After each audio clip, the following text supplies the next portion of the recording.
Hello guys, তোমাদের সামনে চলে এলাম চকচকে ধকধকে মিনি ব্লগ নিয়ে। তো চলো শুরু করা যাক।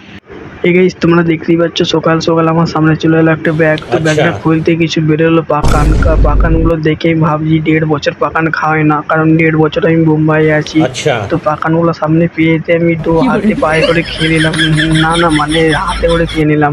তারপর আমি ভাবছি কি করি আইডিয়া আংটি বানাবো। তারপর আমি বসে গেলাম আংটি বানাতে। তো আমি আংটি বানাতে এবার এই দিক ঘুরছি, আবার এই দিক ঘুরছি। তো ঘুরতে ঘুরতে অলরেডি আংটিগুলো হয়ে গেল। এই দেখো আংটি। তো আংটিগুলো হয়ে গেছে, কিছু কাজ বাকি আছে। কিছু কাজ বলতে এরকম কালার করতে হবে। তো কালার করা হয়ে গেছে অলরেডি, আংটিগুলো পুরো ফিনিশ হয়ে যাবে। আংটিগুলো কেমন হয়েছে তোমরা কমেন্টে বলো। রাত হয়ে গেছে, সেই জন্য আমি চলে আসি শুতে। তো শুতে এসে দেখো তোমার দিকে আমার স্টিলের খাটটা। এই দেখো, আবে আবে আবে আবে স্টিলের খাট কই? না, আমি তো ভুলেই গেছিলাম। মানে আমার বিছানাটা কেমন হয়েছে বলো। गजब बेइज्जती है।